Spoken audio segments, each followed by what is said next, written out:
passons au numéro 2. La Vénus à la fourrure. Parce que malgré tout, j'ai beau avoir aimé beaucoup de films cette année, je suis plutôt globalement content, l'année est plutôt pas trop mal. J'ai beau avoir aimé pas mal de films, s'il y en a bien un qui me met des étoiles dans les yeux, c'est La Vénus à la fourrure. Cette maîtrise, ce talent, cette réinvention, ce génie, c'est incroyable. Enfin vraiment, c'est pour des films comme ça que j'ai envie de faire du cinéma. J'espère un jour arriver à faire le tiers d'un film aussi bon que ça. C'est un niveau qui est au-dessus, c'est les étoiles, quoi. Et même pas, il y a même pas les étoiles au-dessus. Au-dessus, c'est le vide galactique. On est au-dessus des étoiles. On est dans la matière noire. C'est incroyable. Enfin, pour moi, c'est tellement de talent, tellement de capacité, beaucoup de choses qui font un peu miroir, un peu écho au réalisateur lui-même, à Polanski, dans le personnage de Amalric, dans sa façon d'être. C'est mon père qui disait qu'il trouvait que Amalric ressemblait un petit peu à Polanski dans le visage, dans le physique, et c'est vrai qu'ils ont un peu les mêmes yeux, un peu cachés derrière leurs paupières, ce petit regard un peu perçant, très intelligent, mais qu'on devine vraiment des années-lumière de ce qu'on peut imaginer. Et ce qui est très très beau en plus, et ça j'en ai pas parlé à l'époque parce que je révélais un petit peu l'idée du truc, c'est que donc c'est basé sur une pièce, enfin un bouquin qui s'appelait La Vénus à la fourrure, qui mettait les bases de ce qui sera récupéré plus tard par le marquis de Sade pour créer le sadisme et le sadomasochisme. Donc qui est quelque chose de très sulfureux pour l'époque, qui a été donc adapté en bouquin. Le bouquin a été adapté en pièce, et c'est la pièce qui est adaptée en film. Et limite le film est le film sur l'adaptation du bouquin en pièce, parce que clairement dans le film c'est un mec qui a lu le bouquin, qui en a fait une adaptation en pièce de théâtre, et on pourrait dire qu'en gros c'est cette pièce de théâtre que enfin voilà, bref. Du coup il y a des jeux de mise en abîme dans le film. C'est un peu avec les codes et les normes d'un roman d'une histoire à l'époque gréco-romaine. C'est-à-dire que c'est une histoire en fait c'est un petit peu spoilé que de raconter ça, parce que du coup je révèle la fin. Mais les enjeux sont des enjeux de tragédie grecque. Quand on dit ça, on dit beaucoup de choses. Ceux qui ont vu le film comprendront tout de suite de quoi je veux parler. Ce sont des enjeux de tragédie grecque. Et c'est beau d'avoir un film moderne qui utilise à ce point les codes et le style d'histoire, le contexte d'histoire de la Grèce antique, quoi, de l'époque gréco-romaine. C'est incroyable d'arriver à faire quelque chose d'aussi moderne avec une base pareille et un objectif pareil. Et c'est ça qui est beau. Enfin, vraiment, ce film, c'était très très beau. C'était vraiment du très beau travail, et si le numéro 1 n'était un film de science-fiction, Vénus à la fourrure serait le film numéro 1, parce que vraiment c'est le film qui m'a scotché au fauteuil, et j'ai eu du mal à me lever de la salle cette année. Mais ce n'est pas le numéro 1. Numéro 1, Cloud Atlas. Alors là aussi, j'ai un remerciement de la wishlist à faire, puisqu'on me l'a envoyé, du coup, en plus une belle matebox avec plusieurs versions et tout, etc. Plein de bonus intéressants à regarder. Cloud Atlas. Alors je ne sais pas qui remercier, parce que le nom de l'acheteur c'est marqué New York City sur sur la facture que j'ai reçue avec le Blu-ray. Donc je ne sais pas comment il s'appelle, donc je ne peux pas le remercier nommément, mais en tout cas je le remercie du fond du cœur, parce que tu m'as offert le film que j'ai préféré cette année. Alors oui, mon film préféré de 2013 est un film sorti en 2012, et je vous emmerde. Je vous ai dit, je fais ce qui m'a marqué cette année. Moi, je l'ai pas vu en 2012, je l'ai vu en 2013 quand il est sorti en salle, en France, le 13 mars 2013, mon anniversaire en plus, c'était l'occasion. Ça faisait 6 mois qu'il était sorti aux États-Unis. Tant pis, ça reste mon film préféré cette année, et c'est pour la France, il est sorti cette année. Donc voilà. Moi, je suis français, moi, monsieur, et mon film préféré sorti en France en 2013, c'est un film qui est sorti ailleurs en 2012. J'y suis pour rien si on est en retard. C'est le film d'auteur avec le plus gros budget que j'ai jamais vu, c'est 102 millions. de $. Il a été très compliqué à monter financièrement, à mettre en production. Il a fallu mettre 3 réalisateurs sur le coup parce que c'était compliqué du coup pour qu'on puisse tourner plusieurs trucs en même temps avec plusieurs équipes, et, rentabiliser un peu le truc, faire revenir les mêmes acteurs dans les mêmes rôles. Pour ce que ça peut causer parfois comme problème dans le film, c'est aussi sans doute une façon aussi de payer un petit peu moins de cachet, mais ils auraient pu aussi prendre des acteurs moins connus et mettre plus de rôles différents. Mais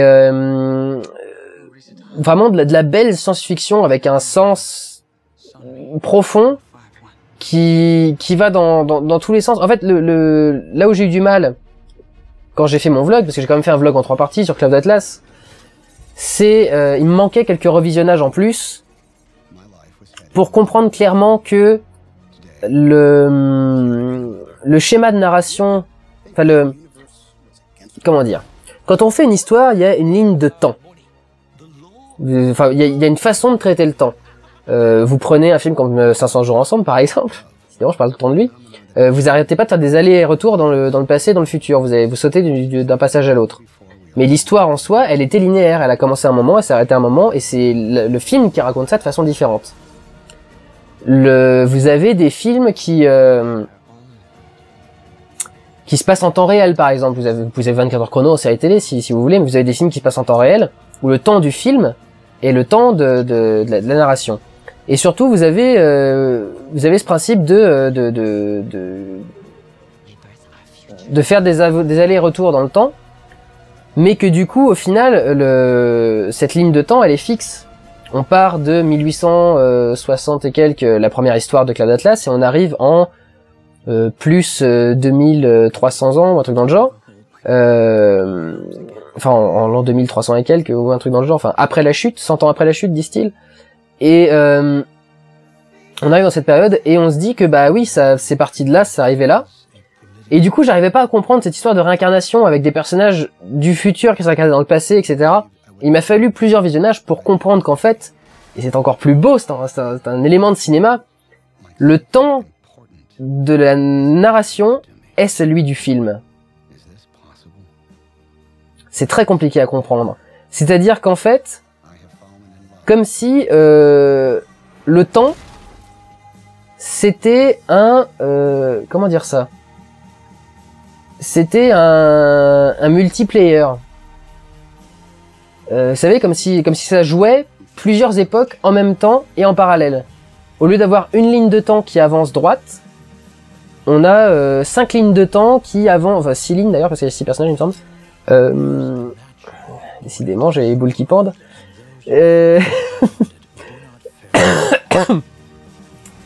Comme si on avait 5 lignes de temps qui se déroulaient en même temps. Et en fait, l'ordre dans lequel va le film, c'est-à-dire de commencer avec cette ligne-là et de remonter à celle-ci, et de repasser par celle-là, et d'arriver là, et d'arriver à celle-ci, et de repasser à celle-là, et de faire ça, et ça, et ça, et ça. En fait, c'est ça le temps. C'est ce trajet que fait le film, dans cette histoire. Le temps n'est pas linéaire dans Cloud Atlas. En fait, le temps, c'est celui du montage. C'est beau, ça, que le temps du film soit le temps du montage. C'est un concept qui est compliqué à gérer, c'est pour ça que moi il a fallu plusieurs fois pour le voir. Et même, enfin, quand on n'a pas de connaissances en cinéma, quoi, parce que vous allez me dire si on n'a pas de connaissances en cinéma, on sent qu'il y a un truc, on n'arrive pas à mettre le doigt dessus, mais ça devient logique. Quelque part, la logique se fait dans notre cerveau, mais on n'arrive juste pas à l'expliciter, à mettre des mots dessus. Moi j'ai mis du temps avant de trouver les mots à mettre dessus et de dire que le temps du film c'est le temps du montage. Et c'est que par exemple, des choses que vont faire des gens dans le futur et dans le passé, vont influer sur des personnes du futur et du passé dans l'ordre du film. C'est-à-dire qu'on va voir par exemple un personnage échouer dans une époque, et juste après le montage va nous montrer une réincarnation de cette personne qui réussit sa mission cette fois-ci, et qui réussit son destin et à avoir ce qu'elle veut dans une autre réincarnation. Donc en fait c'est ça le truc, c'est que le bon temps c'est pas le temps qui est passé, le temps linéaire entre la première histoire et la dernière histoire, c'est le temps dans lequel est racontée l'histoire. C'est vachement beau, et une fois qu'on a compris ça, du coup, il y a plus de bugs dans le film. Il y a peut-être juste une chose qui me dérange quand même dans Cloud Atlas, c'est cette idée de... Alors effectivement, réutiliser les mêmes acteurs dans plein de rôles, ça peut avoir beaucoup de sens, ça peut être vachement intéressant, mais il y a des moments où je trouve que d'une part, ça ne sert à rien, et d'autre part, ça encombre plus qu'autre chose. C'est-à-dire qu'il y en a où ils sont tellement maquillés qu'on les reconnaît pas. Et donc du coup, quel est l'intérêt en fait de les avoir remis dedans? Parce que si on pousse le maquillage au point qu'on ne les reconnaît pas, autant mettre quelqu'un d'autre. Au final, ça sert à rien. Ce qui compte, c'est pas ce qu'on voit dans le générique, hein, c'est ce qu'on voit dans le film. Dans le film, on doit être capable de dire que c'est le même acteur, sinon il y a un truc qui marche plus. Par exemple, le personnage de Ben Whishaw, quand il joue la Georgette, qui est la femme du frère de Timothy Cavendish, le personnage qui est joué par comment il s'appelle déjà? On ne connaît que cet acteur anglais. Jim Broadbent, voilà. Donc c'est mais il est tellement bien maquillé qu'en fait on le reconnaît pas. Moi je l'ai montré à pas mal de gens, du coup Cloud Atlas depuis, et il y a très peu de gens qui ont reconnu que c'était lui. Je crois qu'il y en a un ou deux qui ont dû le reconnaître. Moi je l'avais pas reconnu du tout. Du coup on comprend plus, il y a certains trucs, il y a des choses que ça explique sur le personnage. Quelque part c'est beau parce que ça refait aussi la séquence entre Robert Frobisher et Vivian Ayres, le compositeur. C'est quelque part finalement cette relation qu'il essaye d'avoir dans le premier, elle a marché, elle est déjà finie même dans une autre incarnation. C'est en ça que les sens sont intéressants. Mais du coup à ce moment-là, ça marche plus, je trouve. Et il y a des moments où du coup on voit un personnage et on se dit du coup mais pourquoi est-ce qu'il est là? C'est pas ce qu'il est censé représenter. Il y a des personnages qui sont censés représenter des choses et des fois on les retrouve dans des seconds rôles tellement subsidiaires que ils ont plus vraiment de sens ni d'utilité en tant que réincarnation, en tant que personnage. Mais en plus il y a ce côté pour certaines personnes comme le personnage que joue Tom Hanks, qui lui évolue régulièrement au fur et à mesure de ses réincarnations, qui elles sont linéaires pour le coup. Mais au fur et à mesure de ses réincarnations, lui évolue, il passe du bon au mauvais, il cherche sa voie, il se rend compte que quand il essaie de faire quelque chose de bien, ça lui retombe sur la gueule, donc il redevient un salaud dans une vie suivante, etc. Mais il y a des trucs qui deviennent pas cohérents à ce niveau-là. Par exemple, le personnage du Hugo Weaving joue toujours l'obstacle à l'avancée, l'obstacle à la liberté. Sauf dans certains rôles, par exemple quand il fait le vieux Georgie, quand il fait l'incarnation du personnage qu'a dans la tête Tom Hanks, ça veut dire que les personnages que se créent dans leur tête des schizophrènes ont une âme qui se réincarne.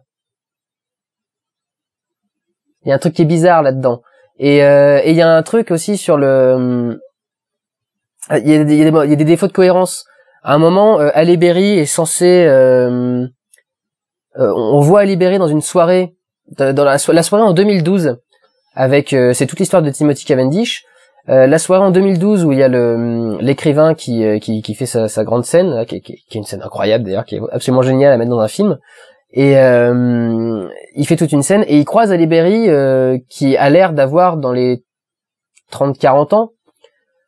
Le défaut étant que, dans les années 70, donc 40 ans plus tôt, on avait une Halle Berry qui était déjà réincarnée.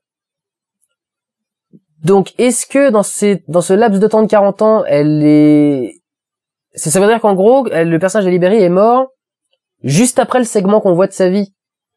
Pour que l'âme, elle tente de se réincarner dans le corps d'une nana qui va avoir 30-40 ans plus tard. Elle est morte soit à ce moment-là, soit dans les 10 ans qu'on suivit. Donc il y a un côté qui est bizarrement cohérent. Il y a un moment où on se dit mais comment est-ce qu'il peut être déjà réincarné alors qu'il est censé être encore vivant? Il y a un petit truc comme ça qui est un peu compliqué. Il y a des gens aussi que ça a perdu ces réincarnations parce que du coup partant dans l'idée que les personnages se réincarnent et que à chaque fois qu'ils changent d'apparence c'est une réincarnation. Quand Rufus Sixsmith vieillit, il y a des gens qui ont cru que le vieux Rufus Sixsmith était un nouveau personnage et non pas le Rufus Sixsmith de l'histoire de Frobisher qui a grandi ensuite, qui a vieilli et qui a eu sa vie et qui est devenu autre chose. Donc du coup ça vraiment ça perd les gens. Enfin j'ai vu plein de gens qui étaient persuadés que c'était un nouveau personnage. Des potes à moi à qui je l'ai montré qui sont loin d'être demeurés non plus. Et qui vraiment ont pas compris que c'était un autre personnage que c'était le même personnage et non pas un nouveau personnage avec une réincarnation. Donc du coup c'est cette histoire de personnages qui reviennent dans plusieurs rôles avec en plus des avancées dans le temps. c'est un petit peu, ça fout un petit peu le bordel. Mais ça marche quand même super bien. Une fois qu'on a compris le concept et le principe, on voit les erreurs, mais elles passent tellement loin quand on voit ce que le film nous amène, ce que le film peut nous apporter en belle science-fiction, en message, en mise en scène, ce talent, cet art dans le montage du film qui est incroyable. Et ses performances d'acteurs, enfin, qui aurait imaginé Hugh Grant jouer le chef d'une tribu barbare qui est cannibale? Enfin, jamais on aurait imaginé voir Hugh Grant dans un rôle pareil, et heureusement que ce film est arrivé pour le faire, parce que c'est beau du coup. Ça marche super bien, et c'est vraiment intéressant, c'est vraiment beau à suivre, c'est vraiment sympa. Donc voilà, je reste sur l'idée qu'il y a quand même quelques défauts. Je trouve qu'il y a des personnages qui servent un peu moins que les autres. Je trouve que l'impact qui est de certains personnages est quand même moins sympa, moins intéressant à prendre. Comment est-ce qu'une mélodie qui est complètement oubliée, écrite par un auteur qui n'a jamais rien fait de sa vie, gravée sur un 33 tours ou sur une dizaine de 33 tours, est connu par un vendeur de musique dans un magasin au fin fond de Los Angeles ou de San Francisco, je sais plus où est-ce qu'ils sont, San Francisco. Comment est-ce que cette musique-là devient ensuite assez connue pour devenir le thème des comment ça s'appelle, des clones, des somnies et des machins en 2100 et quelques années au Séoul. D'où, enfin, comment cette association s'est fait pour que ça arrive, etc. Enfin, du coup, je vois qu'il y a des trucs qui s'inspirent les uns les autres. Le fait que, à la base, le compositeur que Vivian Ayres se rappelle d'avoir entendu ça dans un rêve, qui est en fait, le rêve est un écho du futur. Donc que le futur inspire le passé, etc. Ça montre que tout ça va dans tous les sens. Ça marche très très bien. Mais comment est-ce qu'on en est arrivé à ce que cette musique soit à cet endroit-là et soit si importante que ça? Est-ce que du coup c'est deux trucs complètement différents? C'est-à-dire que cette musique a été inventée en fait dans le futur et ils l'ont recopiée dans le passé, parce que pour que ça soit complètement oublié dans un coin et que ça ensuite devienne un thème aussi grave, il y a des trucs bizarres. Enfin, il y a des trucs comme ça qui me perturbent quand même encore un petit peu. Je reste dans l'idée que l'histoire de Frobisher est moins importante que les autres. Pas la moins importante, mais j'ai toujours du mal à les mélanger dans tout ça, parce que c'est con en plus, c'est la plus créative, c'est la plus artistique, c'est l'artistique, et c'est celle qui me marque le moins, parce que j'ai du mal à croire que, surtout vu comment elle est faite, comment ça se passe, j'ai du mal à croire que ça a eu autant d'impact et que cette création est vraiment marquée à ce point-là, la destinée de ces 6 âmes. Bon voilà, après c'est des petites histoires, c'est des petits trucs à part, et ça gêne pas le fait que quand tu regardes le film, t'as les grands yeux et t'es dans un rêve et tu t'es porté, et que c'est tellement bien fait, que c'est tellement incroyable, et que c'est tellement de bonnes idées et tellement bien fait que voilà. Ça marche super bien. Donc ce sera Cloud Atlas, mon film préféré de 2013. Pas grand chose à rajouter sur ce top, on va passer, je vous laisse regarder les vidéos suivantes. En tout cas, merci de m'avoir suivi en 2013 et j'espère vous retrouver en 2014. Merci d'avoir suivi ce top, merci d'avoir suivi les flops. Et à bientôt pour la suite. Ciao!